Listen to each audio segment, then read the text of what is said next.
This week's DRM Not Included on F5 Live Refreshing Technology is proudly powered by Amazon Prime. We all know that you get free shipping on millions of products with Amazon Prime, but you get a whole lot more. Like free music with Amazon Prime Music, free TV, movies, and documentaries with Amazon Prime Video, free games, and a free Twitch subscription to support the content creator of your choice with Amazon Prime Gaming, plus a whole lot more. We've got links to all of these features and some of our favorites, plus a 30-day free trial, all by going to f5live.tv/prime.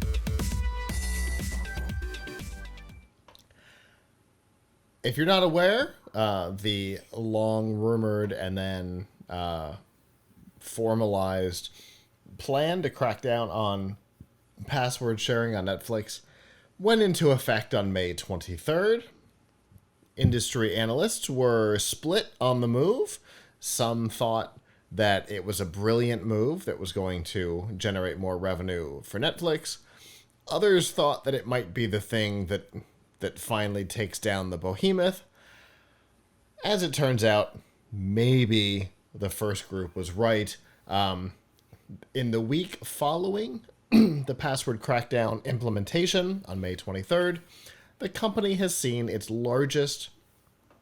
four largest customer growth days in over 4.5 years, with May 26th and 27th each having more than 100,000 new signups in the US alone, meaning that they have seen more than 200,000 new subscribers join.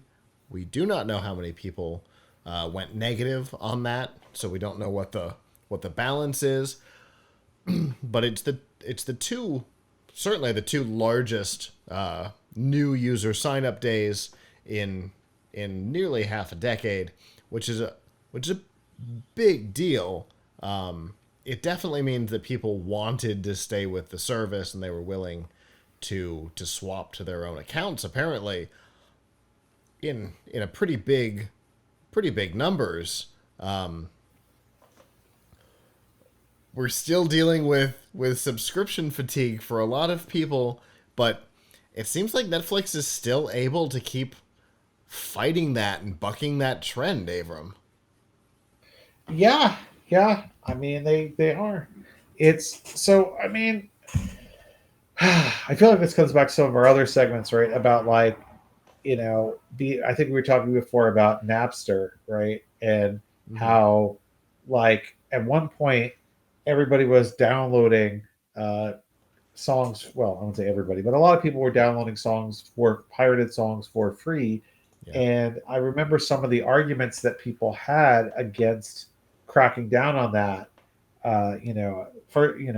When some folks came along like Metallica, but also the RIAA came along and were like, hey, listen, you guys can't do this anymore. People have to pay for this. And there was all this talk about, well, people are just going to walk away. They're not going to pay for it, blah, blah, right. blah. I wouldn't have listened to that anyway. So therefore my piracy doesn't matter because I wouldn't have watched it paid for it anyway. Right? I mean, that's right. I mean, I heard those arguments all the time, and yet all the time when Napster itself and Spotify and others came along and were like, hey, we're making this a paid system now. Amazingly, people were willing to pay. Now, the fact that they could get it for free, I think damaged the value prop. I mean, damaged the amount that people were paying, because now you're paying like $10 a month and you can listen to like every piece of music ever recorded, whereas before Napster you were paying like $16 for an album with 10 songs on it, only one of which you liked. So it would so it definitely swung. But at the same time, you had Apple and a couple of other services that were selling songs solo at 99 cents. Right. Right. And they were doing business there versus CD sales, but certainly not at the rate of download. And I think those two things together came and middle grounded into things like Spotify and what else was there early in the subscriptions? The Napster streaming service, the Zune streaming service, the Beats Music, some of the early ones, Pandora. Right. But you got to a point now where it's like, oh, you could get pretty much everything for a very low price. But I guess the message I'm trying to say is like, people didn't walk away from music because they can no longer get it for free. Right. People are not going to walk away. A lot of people are not going to walk away from Netflix because they can no longer password share. Right. They're going to be annoyed that they can't do it. I get it. But like, and I don't think you're going to see a lot of people quitting in disgust, right? Like, I don't think there's going to be a lot of people like, I can't share this password anymore, so I just unsubscribe. I think it's probably more. I feel like it's more likely that the people who had the account are now going to be. First of all, I think there's some kind of thing where you can pay extra to share your password. So did they reveal that, or was it just how many they got from that? So this isn't from Netflix. These numbers are coming to us care of Antenna, which is a statistics and data system, and they've been tracking Netflix signups and stuff for, at least certainly over 5 years, because we've got data going back that far. Yeah. So, So I think there's probably a fair number of people who are like, look, this co-location thing isn't going to work for me anyway. I'm just gonna bite the bullet and sign up for Netflix on my own. I doubt that there's too many people who are like, oh, I'm just quitting in disgust, and neither of us will use this password anymore. Right. I think people knew they were kind of getting away with something, and they were annoyed that they couldn't get away with it anymore. I get it, but you knew you were getting away with something, so okay.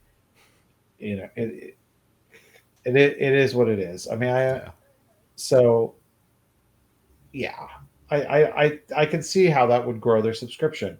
Now, I think the writer's strike that may have an impact on people suspending subscriptions and things like that. I agree. Interestingly, I have a feeling that the writer's strike is going to do wonders for Hulu and Peacock, because people are going to go back to their old favorites from the past. The Office, 30 Rock, Parks and Rec, these shows that people watch over and over. I'm one of them. I get it. I have they're background noise for me most of the time. I've got like 6 or 7 shows that are good background noise when I'm working. There's just sound that keeps the dog from barking and things like that. That I'm not actually paying attention to, because I can recite you all the lines of every episode of Futurama, at least for the next couple of weeks. So I have a feeling that Hulu and Peacock are actually going to see an uptick from the writer's strike, and everybody else who relies on a stronger showing of new content is going to suffer from it. I've been wondering how that was going to go for a little while, and that's my current feeling. Which might be Netflix, right? Which might be Netflix that suffers under this type of regime. Netflix and Max are the two that I'm thinking are going to take the biggest hit. Now, speaking of stuff like that, I saw the Dungeons and Dragons movie last week on Paramount Plus, and it is awesome, and everyone should see it. It really is. It is. So I was that's I was pleasantly shocked. it was really, really good. It made me and my son start looking for a game we could join. We're gonna So we're gonna start one at Strike partially because of the movie. yeah, so mission accomplished. They did a great job. But Yeah, so, but like Paramount Plus is really not a bad example, also of a service that people could use yeah, during for old could and new. for old and new. I mean, another thing is I wonder now. Netflix also though has a lot of foreign shows, foreign language shows, and outside the U.S. productions, and True, I bet those are not affected by the writers' strike. true, So there is true. that, right? Yeah, it comes down to when things are translated and dubbed. How is that done? And are those people also going to be striking in solidarity? You mean do the people who write the subtitles? Or when they're dubbed, because a lot of times Oh, the don't. dubbing is done so that the English words mostly match with the lips in a way that is sometimes fascinating. Don't. I can't abide that. Don't listen, folks. Don't listen to dubbing. It's not their real voice. Can't have that. Now, mind you, Isaac, my son Isaac, was having this, and I were having this conversation because he doesn't really know about he doesn't know much about dubbing and the fact that they have actors who do it. And he Mhm. said something like maybe AI can just do voices for people and could just do voices for people, and then they could use AI image generation to make it look like the mouths were moving uh, the right way. Oh, they And I said absolutely can. Oh, I wouldn't be surprised if that happens soon. if not already. You know, because I mean, Haven't considered that. part of the one of the things that Nvidia showed, right, was that they have a thing for games that will do that with game characters. But Yeah. moving a game character's mouth is different than trying to recreate the mouth of a real person that's already been recorded. So I don't know. I've had some stuff for a couple of years that'll take a still photo and allow you to have the mouth move in unison with a voice put underneath it, and it's done it pretty reliably off of a still image. So it's all about being able to map the mouth points and stuff. It's surprisingly easy to do. The Okay. manipulation is really impressive. All right. Well then. So Netflix may come out okay after all if they focus. And you know what? I like some of the. I actually like a lot of the foreign language stuff. So Yeah, uh, that's that's good. there's a German show But I watched about a time traveling cave or oh, something. Dark, Yeah, Dark, Dark is a amazing show. Amazing show. yeah, it is. Unbelievable. And I'll Amazing tell you, show. Dark. I'll tell you, it took me like it wasn't the first scene. It wasn't a Godzilla movie. It wasn't the first scene where I went, well, this was definitely another language. I was watching it going, this isn't quite. Are my speakers out of sync? Am I, maybe I need to back out of this episode and start it again. Maybe my audio's a little out of sync. But I no, I yeah, something's no. For like the first couple minutes, I was like, no. Yeah, this is another link. No. So they can do really well at writing altered translation dialogue to match mouth to words. It's pretty impressive just doing it naturally, and then if you can do a little bit of manipulation on top of it, yeah, it'll be unnoticeable at some point.